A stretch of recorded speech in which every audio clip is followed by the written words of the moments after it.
Okay, sit down. No, seriously, sit all the way down. Because I have been waiting to tell you about this book, and I am not okay about it.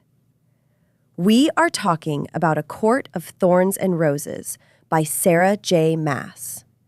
A book that single-handedly destroyed my sleep schedule, my social life, and my standards for men.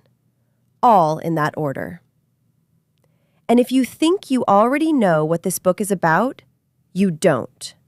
You absolutely do not. Because nobody warned me, and I am not going to let that happen to you. So, drink in hand, phone face down, eyes on me.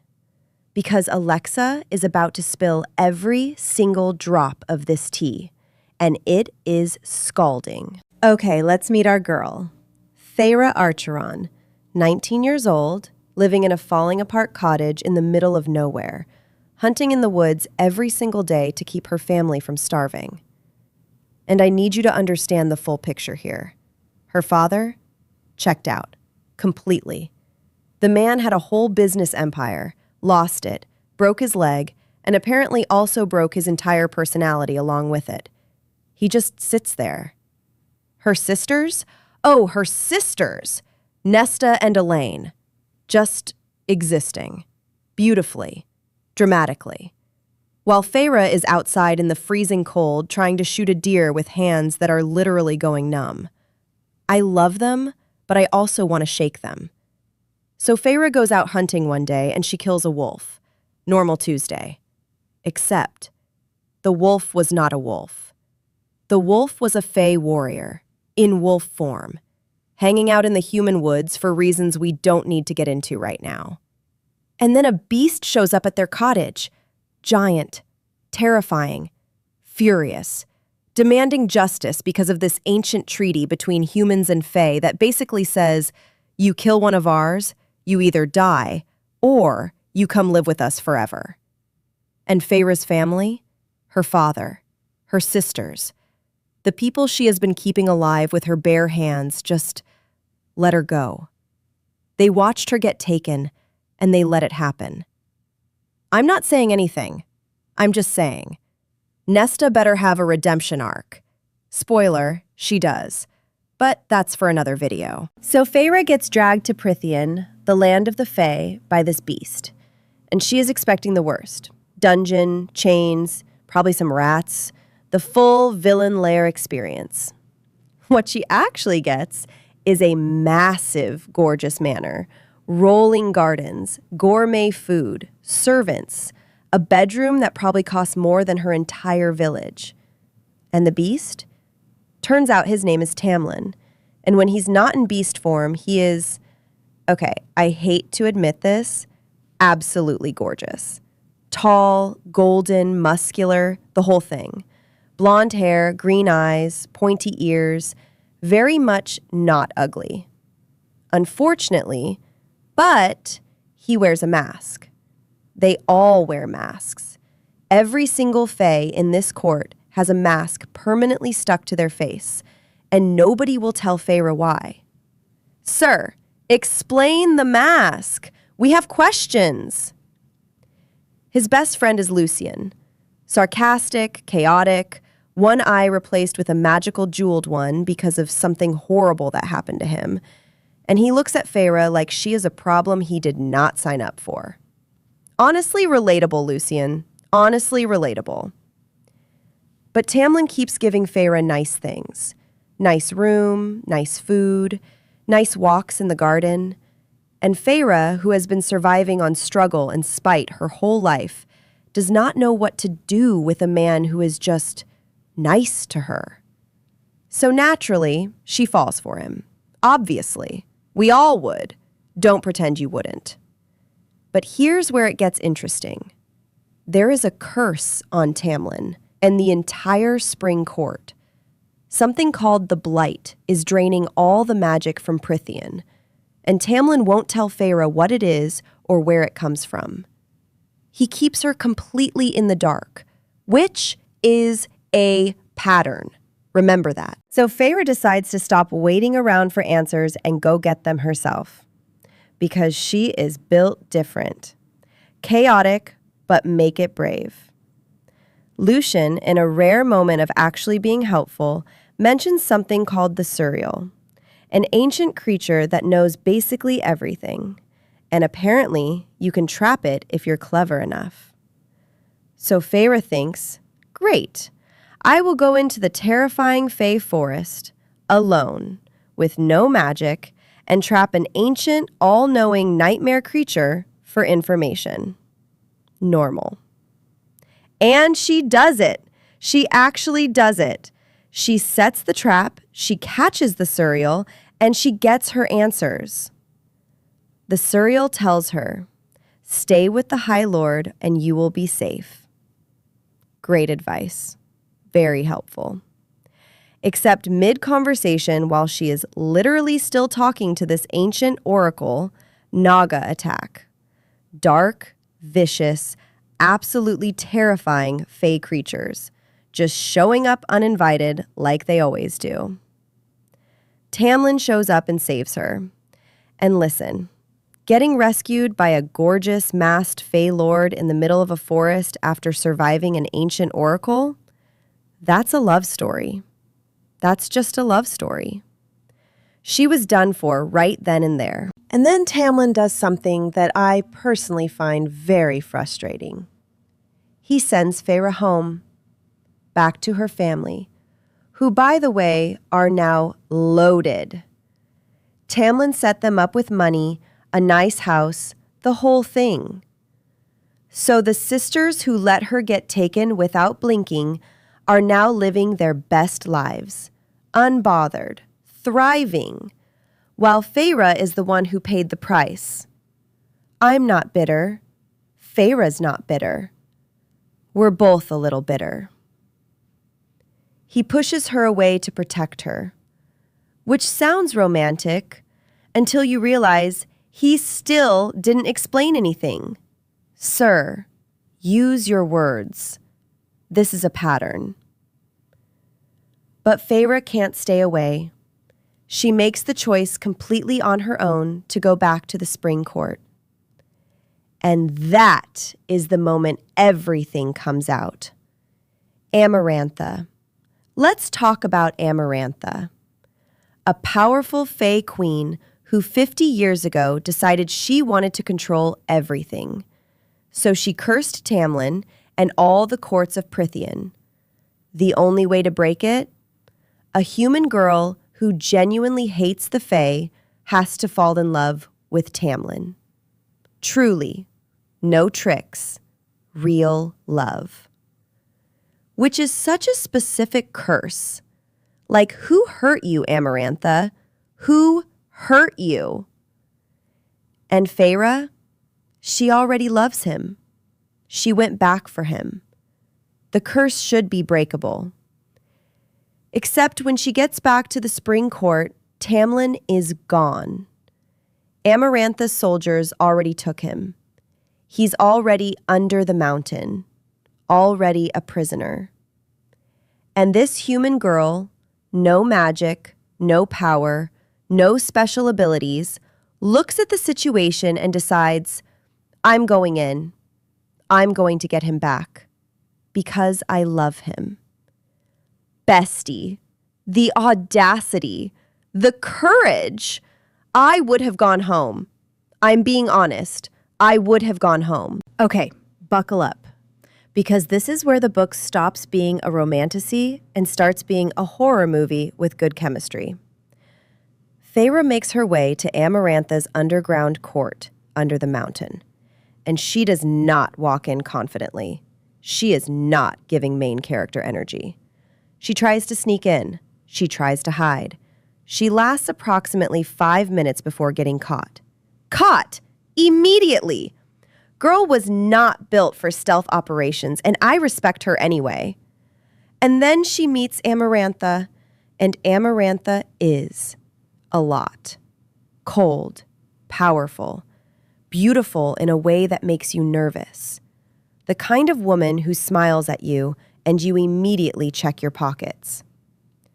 She gives Feyre a deal: complete 3 trials, or solve her riddle, and she'll free Tamlin and all the courts under her spell. Simple. Totally simple. Except the trials are designed to kill her, and the riddle is ancient and impossible. But sure, simple. Trial 1, the worm. Feyre gets thrown into a dark pit, pitch black, alone. And in this pit lives a giant, ancient worm. We're talking massive. We're talking nightmare. We're talking I would have immediately given up and accepted my fate. But Feyre? Pitch black, no visibility, giant monster trying to eat her, and she figures out that the worm can be killed with a bone. A bone! She finds one in the dark and uses it. Who thinks of that? Feyre Archeron thinks of that. She kills it, survives. Our girl.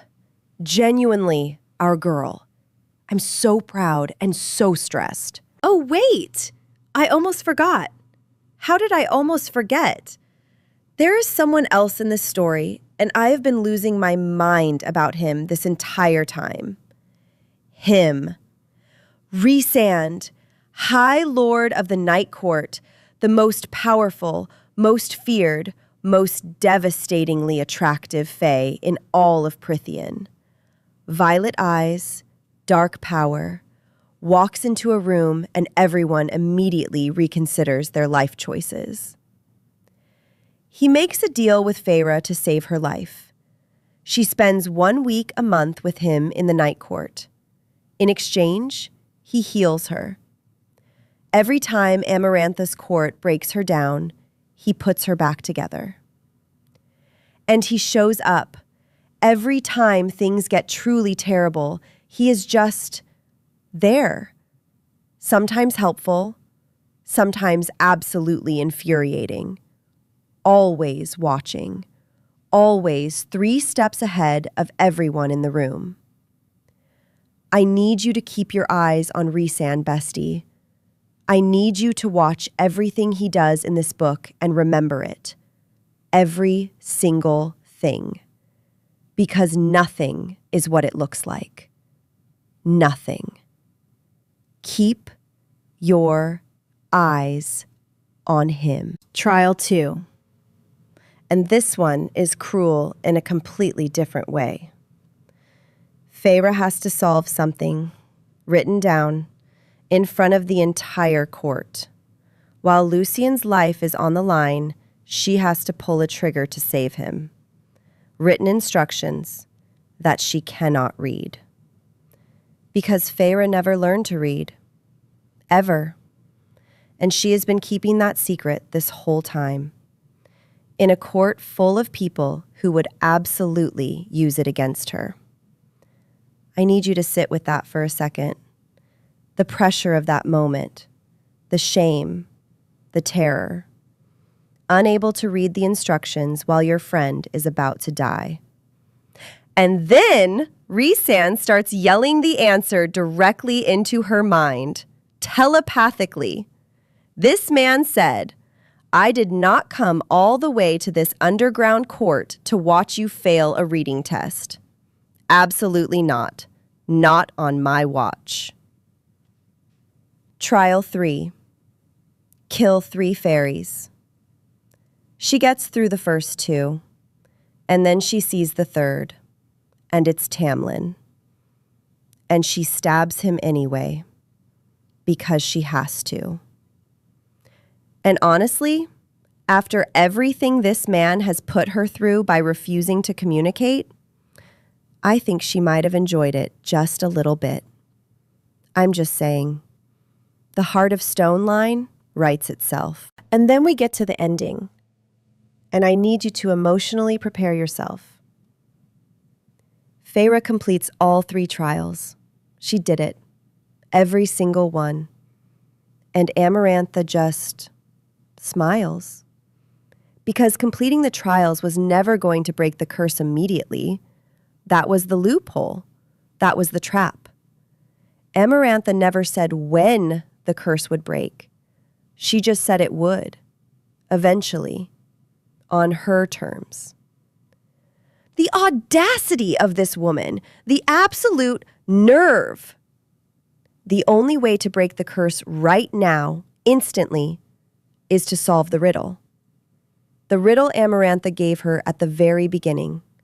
The one Feyre has been turning over in her mind through every trial, every nightmare, every horrible moment of this ordeal. And Amarantha, done playing games, starts beating Feyre to death. Not metaphorically, literally, right there in front of everyone. And Feyre, broken, bleeding, barely conscious, is still thinking, still turning that riddle over in her mind, with what might be her last breath. She figures it out. The answer is love. It was always love. She says it out loud, and everything changes. The curse shatters. Every court is free. And Tamlin, who has had his power locked away for 50 years, gets it all back in an instant. And he uses every single bit of it to kill Amarantha. Right there, done, gone, bye. But Feyre doesn't make it. The beating was too much. She dies right there on the floor. And that is when every High Lord in that room, including Rhysand, pours their power into her, together, to bring her back. And she comes back, not as a human, as Fae, immortal, powerful, completely transformed. She walked in as a mortal girl and walked out as something entirely new. So, let's recap. Feyre Archeron, starving human girl, zero magic, cannot read, family let her get kidnapped, walked into a monster's underground court, survived 3 deadly trials, solved an ancient riddle, died, came back as an immortal fae, and broke a 50-year-old curse. All because she loved someone. Unhinged, iconic, we stan. And this is book 1. Book 1, bestie. Book 2 is where everything you think you know gets absolutely set on fire, including your feelings about Tamlin, especially your feelings about Tamlin. I am so obsessed with this series, it is genuinely a problem. Stay up until 3 a.m., forget to eat, cancel plans kind of obsessed. So naturally, we made songs about it. Go check them out in our playlists, links below. And if you want the tea on A Court of Mist and Fury, which is the most unhinged sequel ever written, subscribe right now. Because Alexa is coming back and I have so much more to say. See you next time, bestie.